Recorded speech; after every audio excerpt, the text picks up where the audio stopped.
Jusqu'à présent, je vous ai surtout présenté des mecs de courte portée, des brawlers.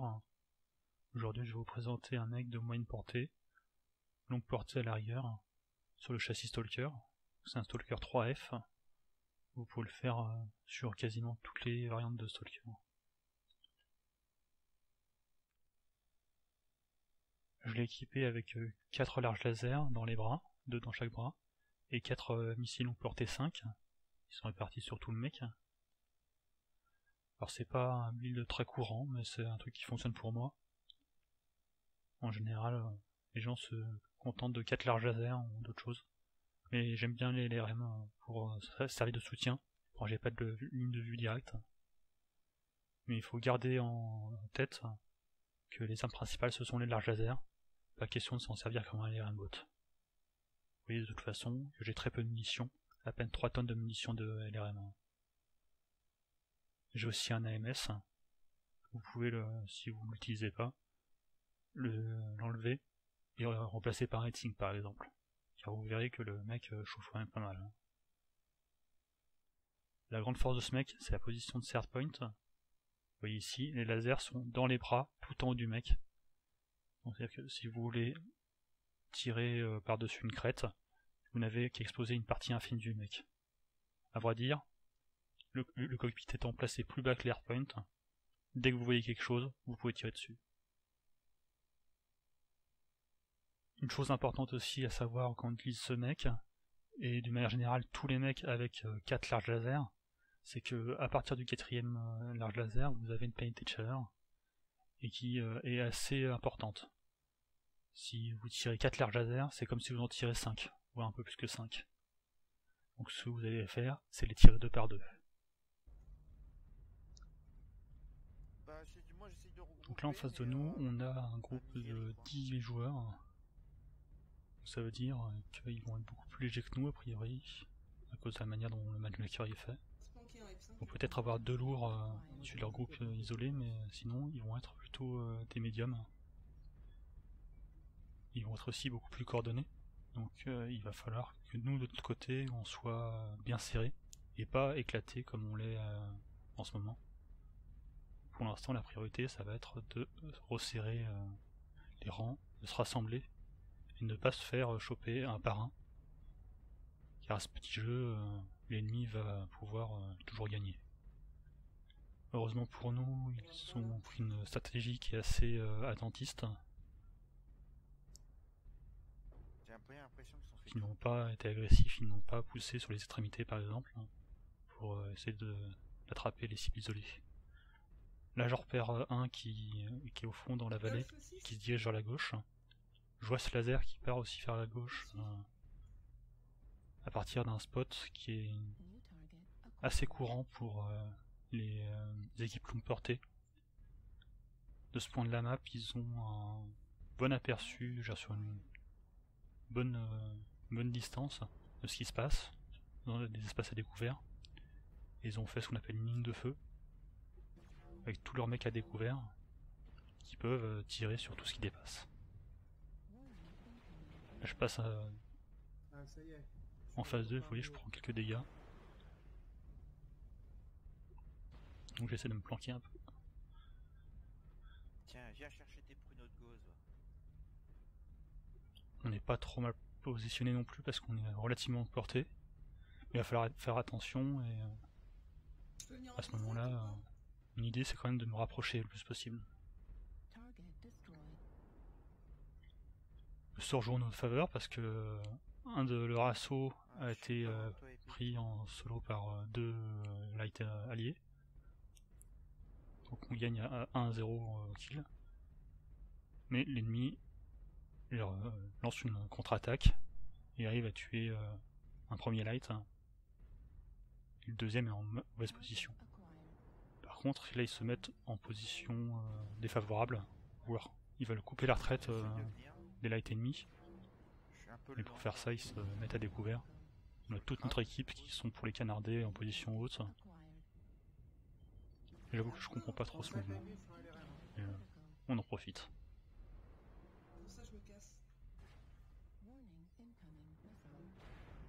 Ils ont malgré tout réussi à tuer notre deuxième light. Donc on perd un nouveau kill. La situation dans laquelle on se trouve, c'est ce qu'on appelle un trade, un échange. C'est donc les deux équipes qui sont relativement positionnées face à face, à longue ou moyenne distance, et qui s'échangent des tirs de large laser par exemple ou de gauss. Et ce ne sont pas des coups mortels, ce sont des coups qui vont progressivement raboter les armures et qui vont, pour l'équipe qui a gagné l'échange, faciliter plus tard, alors 5 minutes, 10 minutes après, le combat à courte portée.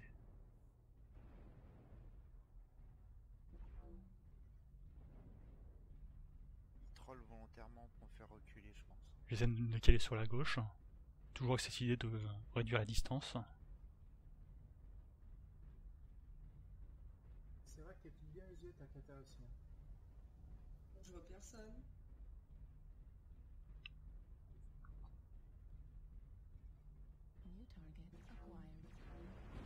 J'ai encore quelques tirs d'opportunité. Ah, retirez sur moi.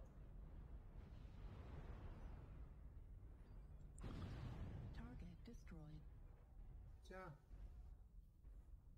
C'était du LRM. Là je sais pas trop où ils sont, c'est embêtant. En face. Et forcément parce qu'ils sont là. Et là je commence à avoir un peu peur. Hein. Parce qu'en fait ils sont pas tellement longue portée, ils sont plutôt courte portée. Ah, je vais enfin avoir du monde. Ils ont tué un de nos alliés qui était un peu plus en avant. Mais malheureusement pour eux, ils ne continuent pas sur leur lancée. À mon avis c'est une erreur, ils auraient pu m'avoir je pense. Même si j'avais 2-3 alliés derrière nous, ils auraient pu lancer un effet boule de neige. Me tuer, tuer ceux qui sont derrière, jouer sur leur vitesse. Donc nos alliés qui sont encore là où j'étais au départ ne pouvaient pas encore réagir. Donc là, ils en ont un au milieu de nous et tous les autres qui sont repliés derrière le rocher. Est-ce qu'il y a du monde là où j'arrive en E7? Oui. Un allié met un UAV. En effet, on a une position Je vais arriver derrière. très claire de ce qu'ils font.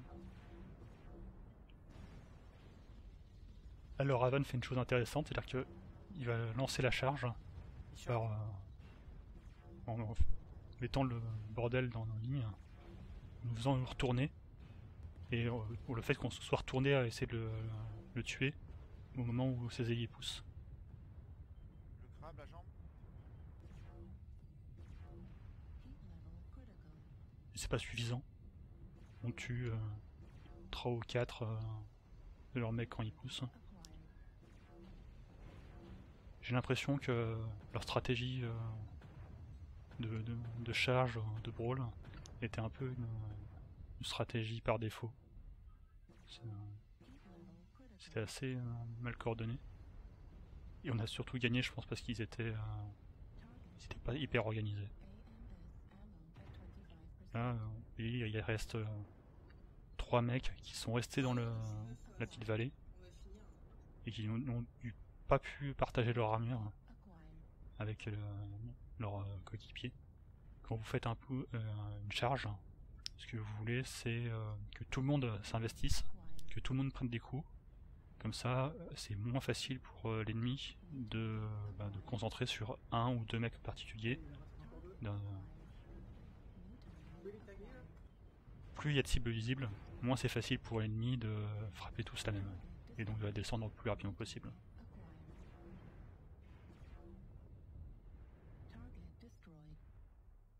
Bien joué. Franchement, je pensais que c'était plus engagé que ça au départ. Hein.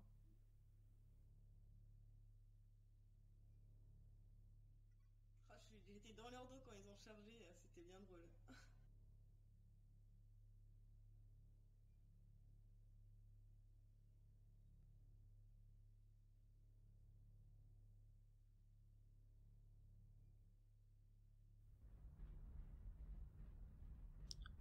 Deuxième drop avec le même mec. Et par contre, on est parti que...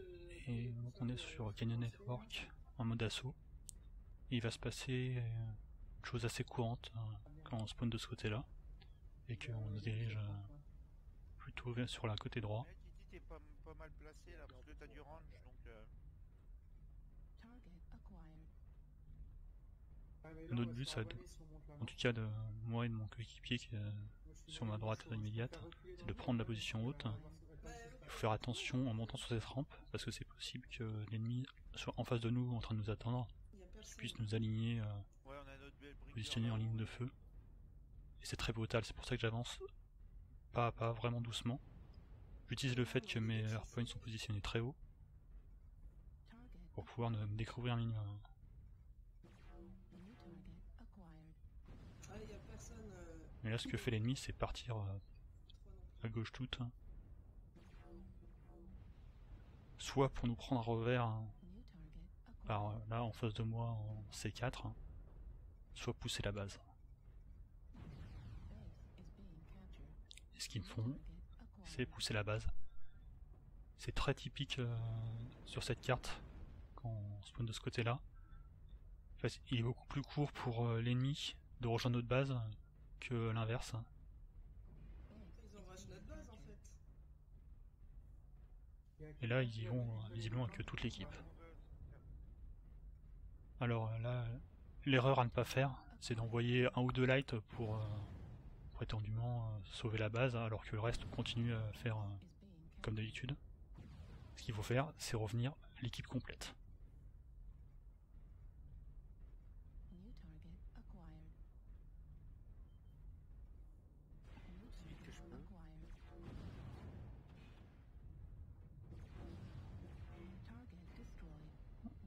Là, vous voyez que ce mec est quand même assez puissant, parce qu'en deux coups, avec un peu l'aide de mes alliés, j'ai réussi à tuer un mec, en concentrant bien les dégâts sur le torse central. Donc ça peut être brutal. Malheureusement, ça chauffe, ouais, je suis déjà au max. On est dans leur cul, là. Donc en général, c'est plus un mec de combat à rythme peu soutenu. C'est un mec d'endurance, plutôt qu'un mec de combat rapide, de brawl. Mais on fait avec ce qu'on a. Avancez. Ah, c'est la killzone. Là, malgré le fait que ce soit l'ennemi qui ait pris l'initiative, on est bien positionné. On a un groupe à gauche, un groupe à droite, on les prend en tenaille, et surtout on a la position haute. C'est vraiment important d'avoir la position en hauteur. Pour pouvoir, on est moins découvert que les ennemis.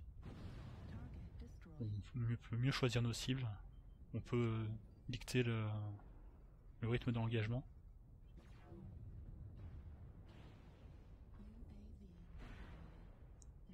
Vous voyez là c'est très rapide.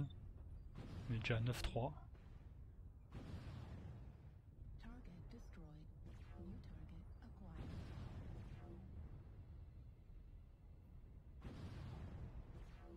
Et là ça s'est bien passé comme ça uniquement parce qu'on est tous revenus ensemble. Si on était revenus un par un, deux par deux, on se serait fait atomiser petit bout par petit bout.